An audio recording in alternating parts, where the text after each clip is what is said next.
Now, I know you guys have seen this person on bottles of rum. That's for sure.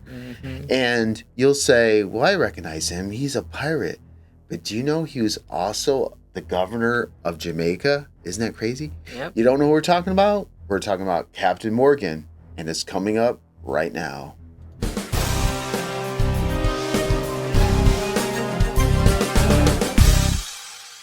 Today we will be talking about the controversial pirate Captain Morgan. Yo ho ho and a bottle of rum. Dead men tell no tale. Hoist the sails. Man the cannons. Yeah!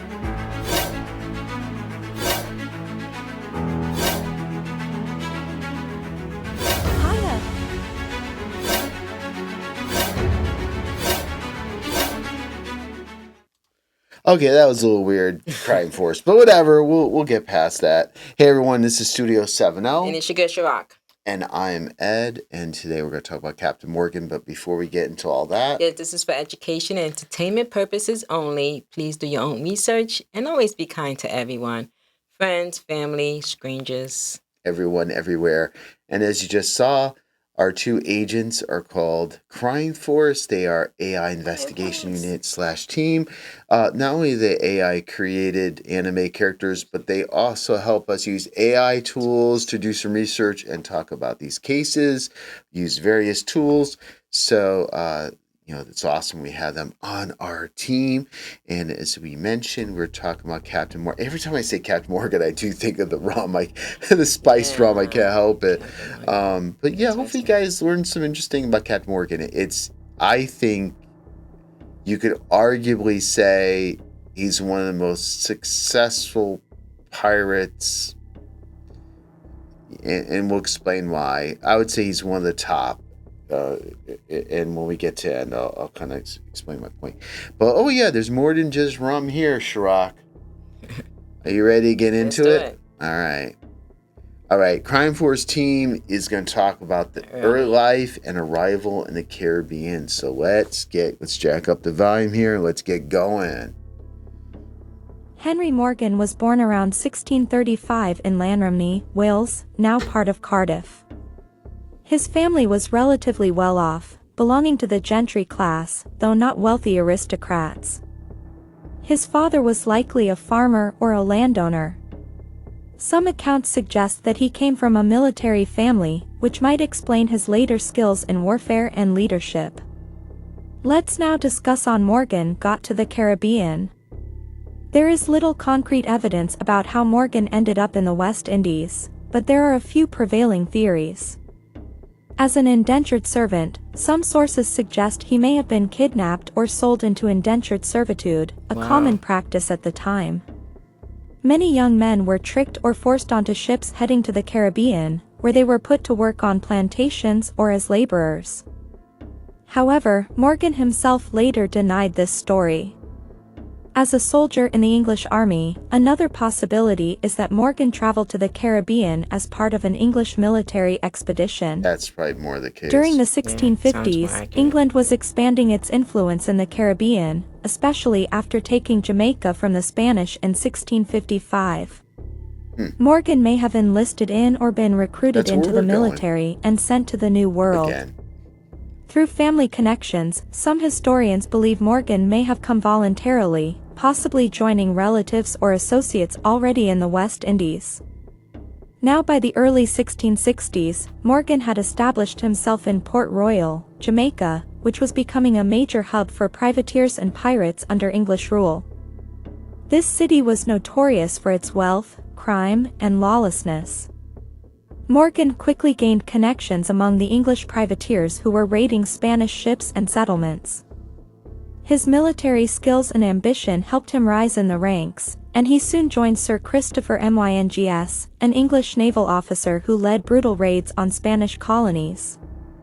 This gave Morgan first-hand experience in the world of privateering, and he rapidly became known for his courage, leadership, and strategic mind.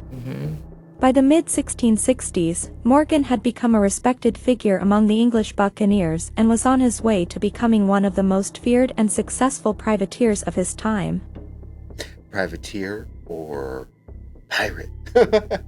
So what's interesting there is that, you know, he came from a relatively wealthy family. And there's one source is that his father did have some type of military background. So he had like that, oh, I know your father. Your father was so-and-so. Again, that's hearsay. The records are kind of iffy, but that's just not. Yeah. First major raids and becoming a captain. This is where he becomes a captain. In 1667, he was given command of a fleet of English and French privateers by the governor of Jamaica, Sir Thomas Modiford. England and Spain were technically at peace, but Modiford secretly encouraged Morgan to attack Spanish territories, as long as he could deny official involvement. Here are some of Morgan's first major raids that cemented his status as a feared privateer. Attack on Puerto Príncipe, Cuba, 1668. Morgan's first major independent raid targeted Puerto Príncipe, now Camagüey, Cuba. His fleet landed near the city and launched a surprise attack, easily overwhelming Spanish defenses. The loot was disappointing, but the attack demonstrated Morgan's growing ability as a leader. Sacking of Portobello, Panama, 1668. Portobello was a key Spanish stronghold on the Caribbean coast of Panama. Morgan led only 400 men, but using clever tactics, he managed to storm and capture the city. Oh, 400 The men. Spanish That's not governor much. barricaded himself inside a fort, but Morgan used prisoners as human shields, forcing the Spaniards to surrender. His men looted the city for 2 weeks, stealing a fortune and taking hostages for ransom.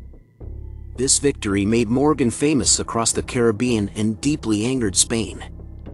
After these raids, the Spanish demanded that England stop Morgan, but instead, Governor Modiford encouraged him to continue attacking Spanish territories. This was because English officials in Jamaica profited heavily from The privateering. money. After the success of the Portobello raid, Money Morgan moves. was officially recognized as one of the top privateers in the Caribbean. He was given his own fleet and the authority to plan large-scale raids against the Spanish. Now as to how he became a captain. Following his victories, he was chosen to lead privateering expeditions under an official English commission from Jamaica's governor. He attracted a loyal crew of buccaneers, including some of the most notorious pirates of the time. He developed a reputation for cunning tactics, daring assaults, and ruthless efficiency. He forged alliances with French and Dutch privateers, further strengthening his forces. So he was good With his new fleet and negotiating. reputation, Morgan set his sights on even bigger targets, eventually leading him to his most famous raid, the attack on Panama in Yes, this is a 1671. good one. As to the attack on Panama, Morgan gathered a massive fleet of privateers, consisting of around 1,400 men, a mix of English, French, and Dutch buccaneers, Basically, and was 30 admiral, ships. Basically. His target, Panama City, the wealthiest Spanish city on the Pacific coast of the Americas. The city was a vital hub for transporting gold and silver from Peru to Spain. To reach Panama, Morgan first had to capture the Spanish fortress at the mouth of the Chagres River, which controlled access to the overland route to the city.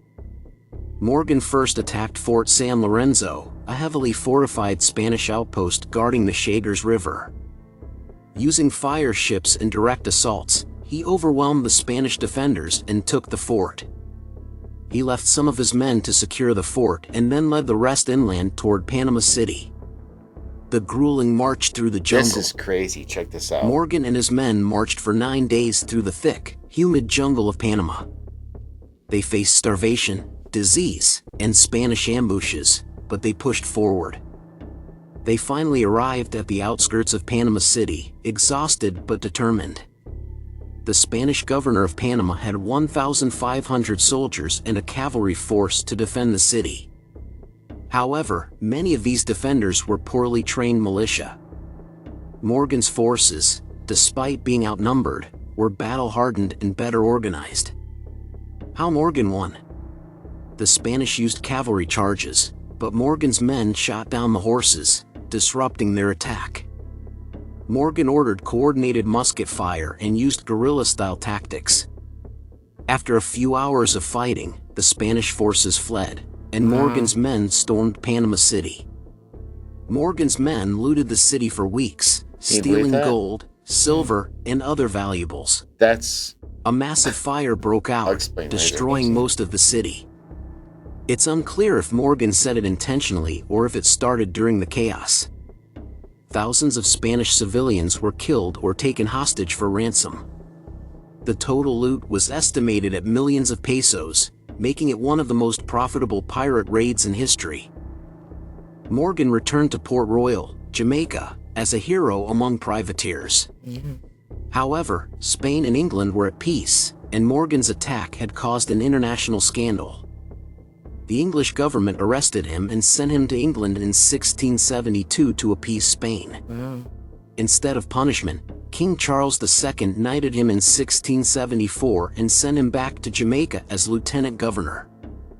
Ironically, Morgan spent his later years suppressing piracy, the very thing that had made him famous. The raid solidified Morgan's reputation as the most successful privateer of his time. Panama City was completely destroyed and had to be rebuilt several miles away from its original location. The Spanish Empire was deeply embarrassed, showing how vulnerable their colonies were. Morgan's attack on Panama remains one of the greatest pirate raids in history, proving his cunning, ruthlessness, and ability to defy the world's most powerful empire. So before we get on to the next one, I just want to stop it there so I know a little bit more about this. So check this out. So that last one on Panama is amazing. So he took some of his force, went through the hot jungle, and they're 9 just days. heading. They don't even know, technically, they don't even know how long it's going to take to get there. So they're going through, cutting down, sweaty, exhausted, tired. Who knows if they brought enough water. They're getting shot at here and there. They get to the end, they're exhausted, but now they're kind of almost ticked off, right? So they go against these, I don't want to, I'm sorry, I'm not trying to be too funny here, but weenie people. Like, people were just, they signed up thinking this is easy, I'm just going to hang out. They were battle hardened. They knew nothing about anything. So all of a sudden, you get these pirates. They're firing muskets, charging at swords viciously, like, and they all look like, you could tell what they probably look like. And they're coming after you like, rah! A lot of them just dropped their guns from what I heard. ran. They just ran. They're freaking out. I didn't sign up for this. I signed up to just hang out here. Right? Exactly, because that technically they didn't know what to expect. When Morgan came as a leader, Yeah. and he had leadership skills. You notice that. That's why he became so successful. But when he was actually attacked, I mean, imagine 9 days and what about the energy level that they supposed to have? Like they tired and exhausted, right? Yeah. But then they come and they went after these people. It's This like, oh, cat, that was you can see great. the cat. Here, That come was on, also cat. great. Come on. So yeah, because here's a cat. Boo! Ooh. Ooh, doo, doo, doo, doo, doo. Hey, kitty. All right. So yeah, no, absolutely agree with you. And the thing is that what kind of leader you're Captain Morgan, and because before those Panama, he did bigger and bigger raids. And the men trusted him. It's like, okay, this sounds crazy. We're going to go through the freaking jungle and we're going to take over his fort, really? But the men believed in him as a leader and did it. It's crazy. Well, we think that most of the men, maybe some probably just say, I'm not going through this. You got to have those, at least little percentage. But I think it's because of knowing his other plans were executed. He was just a great leader, probably was really good with people.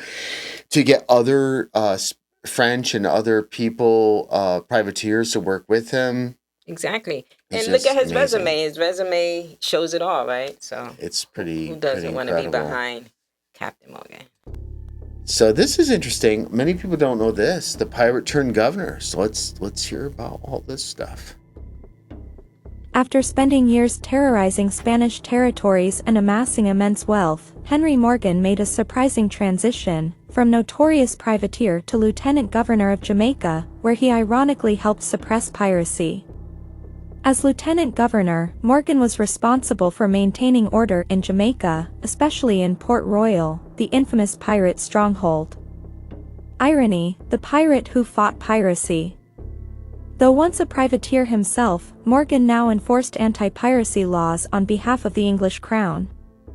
He helped crack down on illegal piracy, especially against rogue buccaneers who no longer served England's interests. He arrested and executed pirates who refused to follow English law, including former allies. Morgan was not a skilled politician and often clashed with other colonial officials, including Governor Thomas Lynch, who saw Morgan as too closely tied to the pirate community. In 1681, political rivals accused Morgan of corruption and excessive drinking.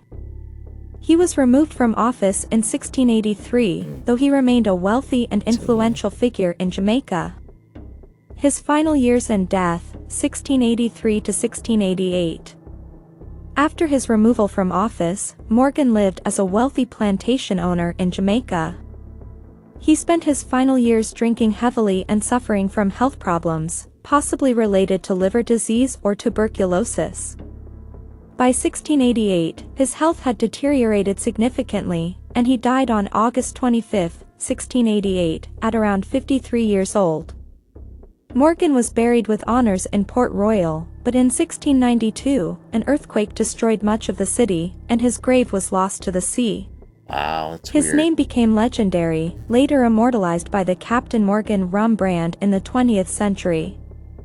Despite his brutal past, he remains one of history's most famous privateers, symbolizing the thin line between piracy and state-sponsored warfare. Morgan's life was a testament to how a pirate could go from outlaw to knight, hero to villain, and conqueror to governor, all within a single lifetime. Yeah, that's pretty fast. Thank you, Crime Force. We appreciate you guys. Yeah, definitely hero to villain or bite, and then probably back again, really. Yeah. They basically said it. Had a plantation. What was on that plantation where he had? Did he have slaves or anything like that? I don't know. I have to check. In Jamaica, I know when we went to Jamaica, I saw something with Captain Morgan, and I mentioned it to my mom's friend who's from Jamaica, and she didn't say anything. I don't know if he's really held in that much regard or not. But if it's a plantation, it's Jamaica, I'm assuming. But I don't know. That's a great. I should ask. Let me see. Hey, this is unscripted. Let me see if I can ask a different AI tool the question. This definitely was during that time, everywhere. So I can imagine. All right, I'm going to ask. Sorry to cut you off guard. No, it's good. I like this. Thanks. I'm glad you like it. Oh. How's your day going so far? Did Captain Morgan in Jamaica plantation have slaves? Captain Morgan, the famous privateer, was indeed involved in activities in Jamaica during the 17th century, a time when slavery was unfortunately a common practice on plantations in the Caribbean. Yeah. However, detailed specifics about Captain Morgan's personal involvement with slavery are less clear. It's important to recognize the broader historical context of the era when discussing figures like him.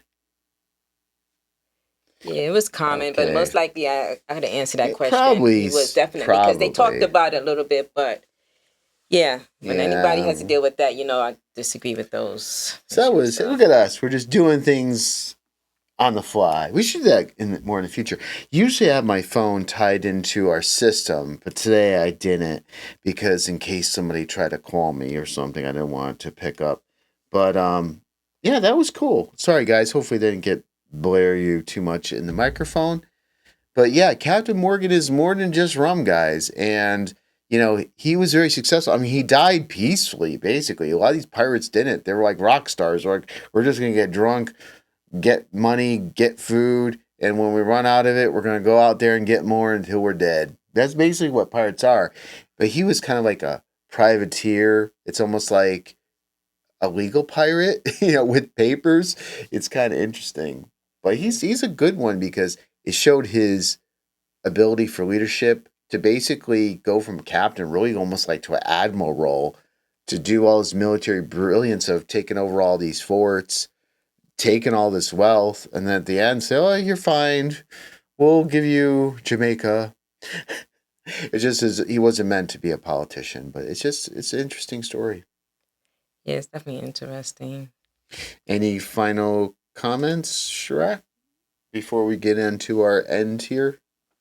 No, definitely. I know pirates. They all have the same standard, like you said, pirates, and they kidnap too. So I don't really think, to be honest, I don't really think any of them are any of my favorites because of the time. Oh yeah, obviously. I'm not saying. Yeah, let me be clear. I'm not saying favorite. I'm just saying more successful one. Like he was one of the few that like made it like to the end. Usually you don't hear them dying. Oh, they're all about themselves. Let me tell you, one way or the other. You could be sure about that. And to your point, and as you guys listen to the Blackbeard one, he did some devious tricks too with at first I don't want to talk about that. We'll talk about that at the Blackbeard episode if we haven't already. So So thank you. thanks for Thank you for watching. watching. Subscribe. Studio 7. Oh, Oh, thank you. no. No, I was going to say about the other stuff. I, I don't want, okay. I was just going to say, please come back and watch again. If you want to become a member, that's great. But we really just want you guys to watch. I was to try to give you that part of it. Oh yeah, thank you for watching. Yeah, and like Ed said that we do it. We cover old, we cover new, we cover current stuff that's True happening crime now, topics, yeah. and true crime. Anything that's dealing with true crime, we got you covered. And anything about membership, if you a member, you can just send us something in the comments saying something. And we did that before actually, and we covered something because one of our members asked. Yeah, if you remember, we will definitely try to take your input and make it reality. We cover spooky true crime, historical true crime like this, newer stuff all over the place. So definitely, keep us in mind. But we appreciate being here. And I'm sorry, now you can say your tagline. Studio 7. Studio 7. In and out.